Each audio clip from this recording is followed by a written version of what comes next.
The ultimatum. The great chamber of Nexus Prime stretched out like a silver cathedral in space. 12 massive seats arranged in a perfect circle, each one designed for a different alien species. Ambassador Sarah Chen sat in the smallest chair, made hastily when humans joined the Galactic Council 18 months ago. She looked tiny compared to the towering Kethmaran beside her, whose crystalline body caught the station's artificial light in rainbow patterns. Today felt different. The other ambassadors whispered among themselves in languages that hurt human ears. Their voices carried an edge she had never heard before. Chen checked her translation device one more time and waited. The Zephyrian ambassador stood first. His people looked like walking trees with silver bark and eyes that glowed blue. They were the oldest species in the council, proud of their 3 million years of civilization. When he spoke, his voice boomed through the chamber's speakers. "We gathered today to address the human problem," he announced. The words hit Chen like a physical blow. "For 2 years, Earth's representatives have ignored our protocols. They refuse to follow established trade laws. Their explorers violate territorial boundaries without permission." Chen kept her face calm, but her hands gripped the armrests of her chair. She had heard these complaints before, but never stated so bluntly. The Veltari Collective's representative spoke next. The insect-like creature's wings buzzed with agitation. Human scientists publish research without peer review from the Council. They share technologies that our experts say should not work. Yet somehow, these impossible inventions function perfectly. Murmurs of agreement rippled around the circle. Chen noticed how the other ambassadors avoided looking at her directly. Like she was something embarrassing they wished would disappear. The ethereal communion's ambassador floated in his containment field, his gas-based form shifting colors as he spoke. "Humanity brings chaos to our ordered galaxy. Their philosophical questions disturb our ancient wisdom. They ask why we do things, when the answer has always been because that is how things are done." More voices joined in. The Aquatic Federation complained about human ships diving too deep into stellar gravity wells. The Silicon Consortium protested human mining techniques that extracted resources thought impossible to reach. Each species had a list of human crimes against galactic civilization. Chen listened to it all. 2 hours of complaints. 2 hours of being told her species was too wild, too creative, too unpredictable for polite galactic society. Finally, the Zephyrian ambassador stood again. "We have been patient with humanity," he said. "We welcomed you into our council despite your youth. We overlooked your crude manners and reckless behavior. But patience has limits." He activated a holographic display that filled the center of the chamber. Legal documents written in 12 different alien scripts glowed in the air. The council presents humanity with this ultimatum. You have 1 solar cycle to conform to galactic standards. Accept our oversight of your exploration programs. Submit all research to proper council review before publication. Restrict your territorial expansion to approved zones. Follow established trade protocols without exception. The hologram shifted to show enforcement measures, trade embargoes, travel restrictions, exclusion from council scientific databases, economic isolation that would cripple human civilization. Refuse these terms, the Zephyrian continued, and face the consequences. Earth will be treated as a rogue state. Your ships will be barred from civilized systems. Your people will learn the price of defying galactic order. Chen finally stood. Her small human frame looked ridiculous next to the massive aliens surrounding her, but she kept her spine straight. "May I respond to these charges?" The Zephyrian's glowing eyes dimmed with annoyance. "You may speak briefly.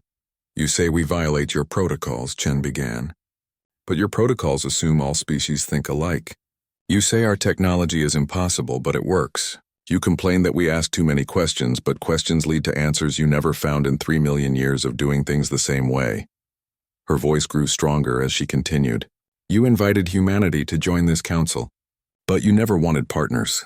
You wanted students who would sit quietly and copy your homework. You wanted another species to admire your ancient wisdom and follow your rules without thinking." The chamber fell silent. Chen could feel the weight of alien attention pressing down on her. Some ambassadors looked surprised that the small human dared to speak so boldly. Others seemed offended by her words. "We tried to fit in," Chen said. "We followed your customs when they made sense. We respected your territories and honored your trade agreements when they were fair. But you ask us to stop being human. You want us to stop exploring, stop questioning, stop growing. That is not who we are." The Kethmaran ambassador spoke, his crystal body resonating with harmonic tones. Change is difficult but necessary for civilization. Humanity must learn to control its impulses. Must we? Chen asked. Your civilizations reached their peak millions of years ago. Since then, what have you discovered? What new worlds have you explored? What impossible problems have you solved? You maintain order, but you have stopped growing. Angry buzzing filled the chamber as several ambassadors protested at once. The Zephyrian raised a massive hand for silence. Enough debate. The terms are clear. Does humanity accept the Council's ultimatum? Chen looked around the circle one last time. She saw beings of incredible age and wisdom, representatives of civilizations that had conquered death and traveled between stars when humans still lived in caves. But she also saw fear in their alien eyes, fear of change, fear of the unknown, fear of a young species that refused to accept that things could not be different. I need to consult with Earth before giving an official response, she said. The Zephyrian's bark-like face twisted into what might have been a smile. You have 7 days. Use them wisely. Chen gathered her notes and stood to leave. As she walked toward the exit, she heard whispered conversations starting behind her. The aliens thought they had won. They expected humanity to submit rather than face isolation from galactic civilization. At the chamber's entrance, Chen paused and turned back. 12 ancient species looked at her with mixtures of pity and contempt. They saw a primitive human who would soon learn her place in the galactic order. I will deliver your message to Earth, she said, but I already know what the answer will be. The Zephyrian ambassador leaned forward in his massive chair. And what answer is that? Chen smiled for the first time since entering the chamber. Humanity chooses to remain human. She walked out without looking back. Behind her, the ambassadors began discussing enforcement procedures and economic sanctions. They planned for humanity's inevitable surrender, confident that no species could survive outside the Council's protection. None of them considered the possibility that humanity might have other options. None of them imagined that the small, stubborn species might simply walk away from their ancient galactic order and build something better. They would learn their mistake soon enough. The silence 3 months had passed since Ambassador Chen walked out of the Council chamber.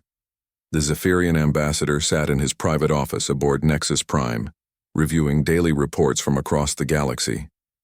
He expected desperate messages from Earth by now. Pleas for negotiation, offers of compromise, humanity's inevitable surrender. Instead, he found something that made his ancient mind struggle to understand. Nothing. Complete silence. His aide, a junior Zephyrian diplomat, entered the office carrying data tablets. Sir, the daily communication logs from Earth sectors. The ambassador reviewed the reports with growing confusion. 3 months ago, human ships appeared at dozens of stations every day. Human traders selling their strange but effective technologies. Human researchers sharing data that somehow made alien science work better. Human explorers asking permission to study systems that everyone else considered worthless. Now nothing. Not a single human transmission. Not one trade request. No exploration permits filed. No research data submitted to Council databases. Have they gone into isolation on their homeworld? The ambassador asked. His aide's bark-like skin shifted to a worried brown color. Sir, that is what we assumed. But the reports from Sol system are strange. The aide activated a holographic display showing Earth's solar system. The ambassador expected to see the usual signs of human activity. Ships moving between planets. Energy signatures from their industrial bases. Communication traffic between their colonies on Mars and the moons of Jupiter. The display showed empty space. There must be an error in the sensors, the ambassador said. Check the data again. We have checked 17 times, sir. Long-range scans show Sol system contains no artificial structures. No cities on Earth. No bases on Mars.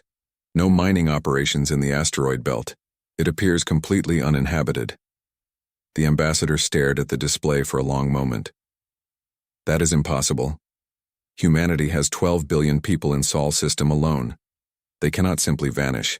More reports arrived throughout the day. The Kethmoran hegemony sent a formal complaint about missing research data. For 50 years, human scientists had shared solutions to quantum mathematics problems that the crystal beings could not solve alone. Their most advanced calculations now sat unfinished without human insight. The Veltari Collective reported similar problems. Human medical techniques had revolutionized their bioengineering programs. Simple treatments that humans called basic first aid had saved millions of alien lives. Without ongoing human research, their medical advances had stopped completely. Even the ancient ethereal communion admitted problems. Their philosophical debates, unchanged for millions of years, had become lively and productive after humans joined. Human questions like, "Why do you believe that?" and "What if you are wrong?" had pushed alien thinking in new directions. Now their discussions felt stale and empty. By the end of the week, every council member had filed reports about missing human contributions. Technologies that stopped working without human maintenance, research projects abandoned without human insight, trade routes disrupted because human ships no longer carried cargo between distant systems. The ambassador called an emergency council session. Representatives from all 12 species gathered in the Great Chamber, their voices buzzing with concern and confusion. "We need to locate humanity immediately," announced the Kethmoran representative. "Our quantum resonance calculations are failing without their mathematical intuition." The Aquatic Federation's ambassador agreed. "Human deep space sensors guided our exploration fleets to new worlds. Without their navigation data, we cannot find profitable systems." "This is ridiculous," the Zephyrian ambassador declared. "One, young species cannot be essential to galactic civilization. We managed perfectly well for millions of years before they arrived." The Silicon Consortium's crystalline form flickered with doubt. "Did we? When did we last discover a new faster-than-light route? When did we last solve a physics problem that had stumped us for centuries?" Humans accomplished both tasks within months of joining the council. The ambassador felt his confidence wavering but refused to admit error. Humanity will return when they realize they cannot survive alone. No species can exist outside the galactic community. 2 more months passed. The silence continued. Worse, human technology throughout the galaxy began failing. Not breaking down, but simply stopping. Advanced human computers refused to activate. Human-built starship engines would not start. Medical devices designed by human doctors displayed error messages in Earth languages no alien could read. The economic impact spread like a disease. Trade routes that humans had discovered became impossible to navigate without their guidance systems. Mining operations using human techniques extracted only worthless rock. Agricultural worlds growing. Human-modified crops faced starvation as the plants stopped producing food. The Zephyrian ambassador found himself reviewing security footage from the day Chen walked out. He watched her small human form disappear through the chamber exit and wondered if he had missed something important in her final words. "Sir," his aide interrupted, "we have a priority message from the Outer Rim Survey Fleet." The ambassador accepted the transmission. The fleet commander, a veteran Veltari explorer, appeared on the holographic display. His usual calm demeanor was replaced by obvious excitement. "We have found evidence of massive human activity," the commander reported. "Energy signatures beyond our current galactic border, structures that dwarf our largest space stations. Sir, they appear to have established an entire civilization in the void between galaxies." The ambassador's ancient mind reeled. How many humans could survive in empty space? "Sir, we estimate millions of ships, billions of humans. They have built cities in the darkness between star systems. And sir, they are not alone. We detect at least 30 different alien species working with them, civilizations we have never encountered."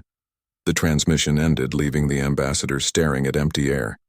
For the first time in his 3,000-year life, he felt genuine fear.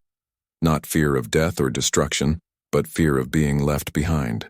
He activated his personal communication device and sent a message to the other council members. "Emergency session, Priority Alpha. We need to discuss the human problem again." This time, the problem was not that humans refused to follow galactic rules. The problem was that humanity had found a better way to live among the stars, and they had not invited the council to join them. As he prepared for the emergency session, the ambassador realized that Chen's final words carried a meaning he had missed. Humanity had chosen to remain human. But they had also chosen to remain free. And freedom, he was beginning to understand, was a far more powerful force than any law the Council could create. The Emergency Council session lasted 3 days. 12 species that had ruled the galaxy for millions of years struggled to understand how one young civilization could simply disappear. The Great Chamber echoed with arguments, accusations, and growing panic. "We must send search fleets immediately," demanded the Kethmoran ambassador. His crystalline body flickered with urgent light patterns. "Our quantum calculations show critical errors without human mathematical insight. Our entire scientific foundation is crumbling." The Zephyrian ambassador tried to maintain order, but even his ancient authority felt shaken. "Calm yourselves.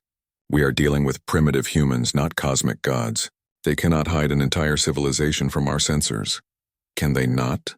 The ethereal communion's representative floated closer to the center of the chamber. "We assumed humans were primitive because they had only 200 years of space travel. But what if we measured wrong? What if their learning speed exceeds our understanding?" The Veltari collective buzzed with agitation. "Our medical research has stopped completely. Human treatments that saved billions of lives now make no sense to our doctors. The techniques still work, but we cannot understand why. Without humans to explain the science, our hospitals are failing." More reports arrived every hour. The Aquatic Federation's deep space mining operations had ground to a halt. Human sensors had guided their ships to mineral-rich asteroids in regions that appeared empty to alien scanners. Without human navigation, their fleets wandered lost in the void.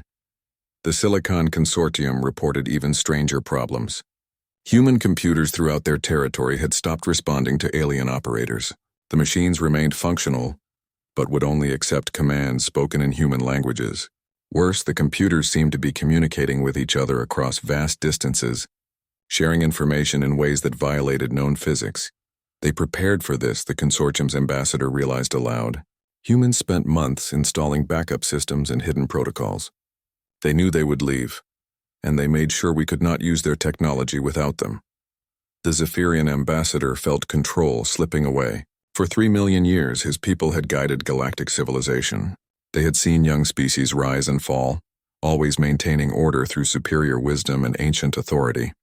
But humanity challenged everything they believed about how the galaxy worked. "Deploy our best survey fleets," he ordered. "Search every system within 1,000 light-years of Earth. Find these humans and bring them back to face justice." The search began immediately. Hundreds of ships spread across known space, following any trace of human activity. They found abandoned outposts on remote worlds, empty research stations still broadcasting human music, mining facilities that had been carefully dismantled, leaving only foundations and mystery. On a frozen planet at the edge of Kethmoran space, searchers discovered something that changed everything.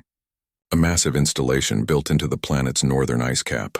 The structure stretched for hundreds of kilometers underground. Clearly human in design, but far more advanced than anything they had built before. The exploration team descended into empty corridors that hummed with residual energy. Human writing covered the walls, but not in any Earth language the translators recognized. The symbols seemed to shift and change when viewed directly, as if the writing itself was alive. In the installation's central chamber, they found a holographic message system. When activated, it projected the image of an elderly human woman wearing clothes unlike anything seen on Earth. She spoke in perfect galactic standard, her words carrying authority that made the alien explorers step backward. "To whoever finds this message, greetings from the Terran Confederation. You have discovered Research Station Alpha 7, one of our early experimental facilities. By the time you see this recording, our people have moved far beyond these primitive installations." The hologram gestured to displays showing star charts unlike anything in Council databases. The maps revealed thousands of systems in regions the Council had never explored. Civilizations that had remained hidden from galactic politics. Trade routes through dimensions that Council science said did not exist. For 50 years, while your Council debated our worthiness, humanity has been preparing for independence. We explored beyond your borders and found the galaxy is much larger than you claimed. We contacted species you never knew existed. We learned sciences you never imagined possible. The woman's expression grew sad. "We hope to share these discoveries with you as partners. But your ultimatum made our choice clear. Humanity will not submit to limitations imposed by fear and ancient pride. More installations were found on dozens of worlds. Each one revealed pieces of a staggering secret. While the Council believed humans had explored only a few hundred systems, the evidence showed they had visited thousands. While aliens assumed human technology was crude and limited, the abandoned facilities contained devices that operated on principles beyond Council understanding. The most shocking discovery came from a research station hidden inside a gas giant's atmosphere. The facility's computers contained detailed files on every Council species. Not just basic information available in public databases, but deep analysis of their cultures, weaknesses, and fears. Humans had studied their alien neighbors with scientific precision. They understood why the Zephyrians feared change, why the Kethmoran relied on mathematical certainty, why the Veltari collective valued medical perfection above all else. Humanity had learned to predict alien behavior while revealing nothing about their own capabilities. "They played us," whispered the Veltari search team leader. "For 2 years they sat in our council chambers and pretended to be confused students. Meanwhile, they were mapping our entire civilization." The search teams also found evidence of something even more disturbing. Humans had not been exploring alone. The installations contained technology clearly built by alien hands, but not from any species the Council recognized. Artifacts that suggested humanity had found allies among the unknown civilizations beyond Council space. Energy signatures detected in the galactic void confirmed the worst fears. Massive structures existed in the emptiness between star systems, powered by technologies that made Council science look primitive. The humans had not simply hidden in empty space. They had built a new civilization out there, one that operated by rules the Council never knew existed. The Zephyrian ambassador reviewed the search reports in his private office, his ancient confidence finally cracking. For millions of years, his people had believed they represented the peak of galactic evolution. Other species might have different strengths, but the Zephyrians possessed true wisdom earned through endless time. Humanity had demolished that belief in less than 2 centuries. "Sir," his aide entered carrying the latest intelligence reports. "The deep space monitoring stations have detected something new." The ambassador activated his display, expecting another piece of bad news. Instead, he saw something that made his inner light dim with terror. Ships were approaching the galactic rim.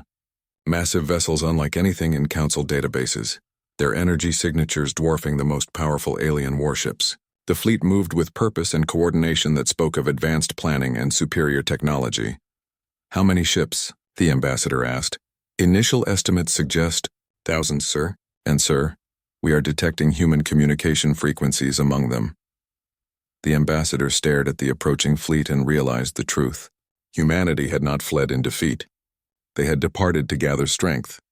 Now they were returning, no longer as supplicants seeking acceptance, but as conquerors arriving to claim what they had built.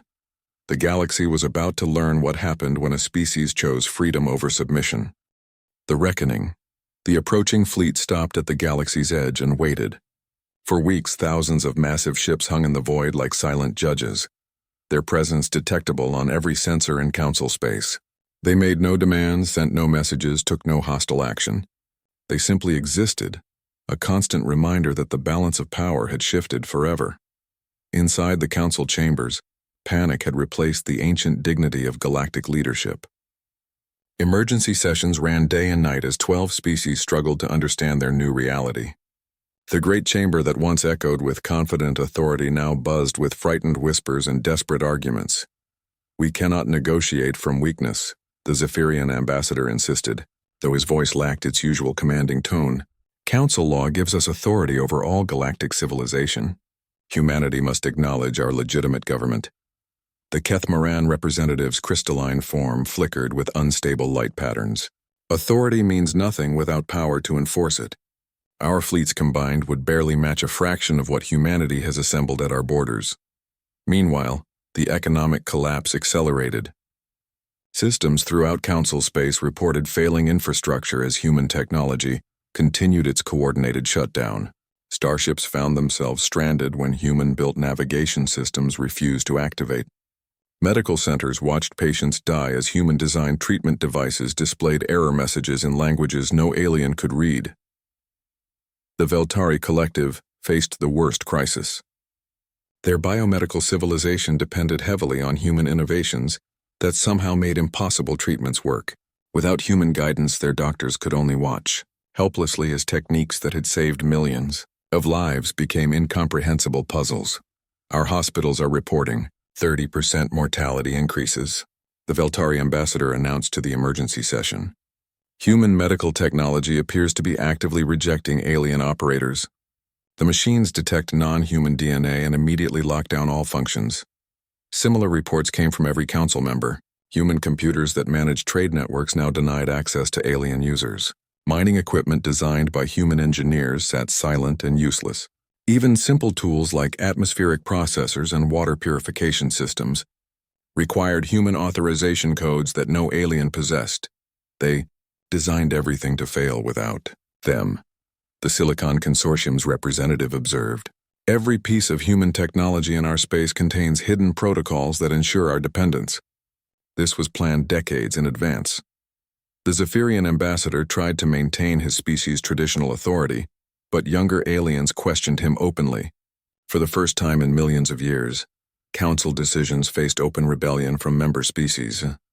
"Why should we follow your leadership?" demanded a Veltari colonial governor during a public transmission. "Your wisdom led us to drive away the most innovative species in the galaxy. Your ancient authority has brought economic collapse and technological stagnation." Similar protests erupted across council space. Young aliens, inspired by humanity's example, began questioning why they should accept limitations imposed by species that had not made a significant discovery in millions of years. They called themselves the human path and demanded freedom to explore beyond council-approved boundaries. The rebellion started small but spread quickly. Entire star systems declared independence from council authority. Colonial governments announced their intention to seek contact with the mysterious human fleet. Trade vessels ignored council regulations and attempted to reach human space, though none returned with reports of what they found. The Aquatic Federation suffered the worst internal revolt. Their deep space colonies, dependent on human navigation technology, found themselves cut off from the homeworld. Without council supply ships, they faced starvation and system failure. Instead of begging for rescue, the colonists declared independence and began preparing to join whatever civilization humanity had built in the void. "We have lost 3/4 of our colonial territories," the Federation's ambassador reported with obvious despair. "They no longer recognize council authority. They say the old ways have failed and they will find new ways among the humans." The ethereal communion, usually the most philosophical and calm of all council members, admitted their own crisis. "Our young people have abandoned traditional meditation in favor of human-style questioning. They demand proof for beliefs we have held sacred for millions of years. Our entire spiritual foundation is crumbling." Even the ancient Zephyrians faced internal pressure. Younger members of their species had begun secret communications with rebel colonies, sharing data about human exploration techniques and innovative technologies. They spoke of a future where growth mattered more than stability, where discovery trumped tradition. "Sir," the Zephyrian ambassador's aide reported during a private briefing, "our intelligence services have detected coordinated rebellion planning. At least 40% of our colonial governors are considering secession from the homeworld government." The ambassador stared out his office window at the stars, many of which now hosted rebellious worlds that refused council authority. In less than a year, humanity's departure had triggered the collapse of galactic civilization as he knew it. The breaking point came when the Kethmaran hegemony announced its withdrawal from the council. Their mathematical civilization had discovered that human equations solved problems that Kethmaran science could not even properly define. Without access to human insights, their technological advancement had stopped completely. "We cannot afford to remain isolated from humanity's mathematical innovations," the Kethmaran leadership declared. "Council membership has become a barrier to scientific progress. We will seek independent contact with the Terran fleet." Their departure triggered an avalanche. Within days, 6 more species announced their intention to leave the council and seek alliance with humanity. The 1,000-year-old galactic government found itself reduced to 5 members, controlling less than 20% of former council space. The Zephyrian ambassador sat alone in the great chamber, surrounded by empty seats that once held representatives of a vast interstellar civilization. His personal communication device chimed with incoming messages. Reports of more defections, more colonies declaring independence, more young aliens choosing human-style freedom over ancient alien wisdom. He activated a holographic display showing the current political map of the galaxy. Red zones marked areas under rebel control. Yellow zones indicated systems with disputed authority. Green zones showed the shrinking territory that still acknowledged council leadership. The green zones were disappearing rapidly. Sir, his aide entered with the latest intelligence report. Long-range sensors detect movement from the human fleet. They appear to be beginning entry into galactic space. The ambassador nodded slowly. He had spent months hoping that humanity would return as supplicants, begging forgiveness and accepting council authority. Instead, they were returning as liberators, offering an alternative to species tired of ancient restrictions and traditional limitations. Prepare a communication to the human fleet, he ordered. Request formal negotiations. His aide looked surprised. Sir, should we not demand their surrender? Council law still gives us authority over. Council law means nothing if no one chooses to follow it, the ambassador interrupted. Humanity has not conquered our civilization through force. They have simply offered our people a better choice, and our people are choosing them. As he prepared for negotiations, the ambassador realized that the galaxy was experiencing something unprecedented in its long history. Not conquest by superior force, but transformation through superior ideas. Humanity had shown the galaxy that growth was possible, that ancient limitations could be overcome, that even the most established civilizations could change and improve. The old order was ending. The question now was whether its former leaders would adapt to the new reality, or be left behind as relics of a more limited age. The return. The message came on all frequencies simultaneously, reaching every inhabited world in the galaxy at the same instant. The technology required for such perfect coordination was beyond anything the Council possessed, yet the transmission arrived with crystal clarity in every known language. To the species of the galactic core, greetings from the Terran Confederation. We come in peace, offering partnership to those who choose progress over stagnation. The holographic image that accompanied the message showed Ambassador Sarah Chen, but she had changed dramatically. Gone was the simple diplomatic uniform she had worn in council chambers. Now she wore the formal dress of a spacefaring civilization that had grown beyond anything the galaxy had seen before. Her title, displayed in dozens of languages, read Admiral Chen, first speaker of the Terran Confederation. Behind her, the bridge of her flagship revealed technology that made council ships look like ancient relics. Displays showed star charts covering regions far beyond known space. Crew members included not only humans but dozens of alien species that the Council had never encountered. 5 years ago, we withdrew from the Galactic Council when offered a choice between submission and freedom. We chose freedom. Today we return to offer that same choice to others. The transmission continued with details that stunned Council intelligence analysts. The Terran Confederation encompassed over 8,000 human worlds, most located in regions the Council had never explored. They had established diplomatic relations with more than 200 alien civilizations, many of them older and more advanced than any Council member. We have not spent these years in hiding, Admiral Chen explained. We have been building, learning, growing. The galaxy is far larger and more diverse than your Council ever imagined. Beyond your borders lie civilizations that make our debates about trade regulations seem like children arguing over toys. The images that accompanied her words showed impossible wonders. Cities built inside the coronas of stars, powered by energies that Council science said could not be harnessed. Space habitats larger than entire Council worlds, housing billions of beings in perfect harmony. Ships that traveled between galaxies as easily as Council vessels moved between planets. Most shocking of all were the humans themselves. The holographic displays showed human colonies that had evolved beyond anything seen on Earth. Some lived in underwater cities adapted for aquatic life. Others had modified themselves for existence in the void of space. They had not simply spread across the galaxy. They had adapted to thrive in every possible environment. We extend an invitation to join the Terran Confederation, Admiral Chen continued.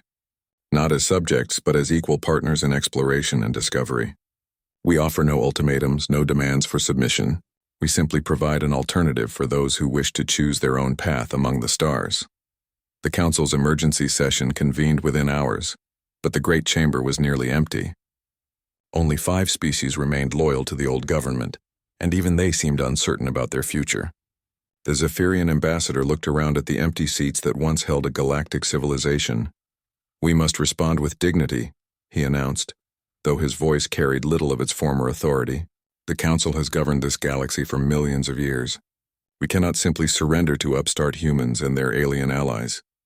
But even as he spoke, reports arrived of more defections. The remaining Council worlds were declaring independence and requesting entry into the Terran Confederation.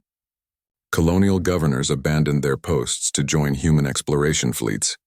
Even ancient Zephyrian worlds, traditional bastions of conservative wisdom, voted to leave their homeworld government. The final blow came when Admiral Chen herself requested permission to dock at Nexus Prime, not to negotiate surrender terms or discuss Council authority, but to personally address any species that wished to hear the Confederation's formal offer. "She comes here as an equal," the Veltari ambassador observed. "Not as a petitioner seeking our approval, but as a leader offering partnership." The balance of power has shifted completely. Admiral Chen arrived aboard a ship that dwarfed every vessel in the station's docking bays. The Terran flagship was a mobile city containing representatives from dozens of Confederation worlds. When Chen walked through Nexus Prime's corridors, she was accompanied by beings the Council had never imagined, energy-based life forms that existed as pure consciousness, silicon creatures that lived in the heart of stars, aquatic species that had evolved in the oceans of gas giants.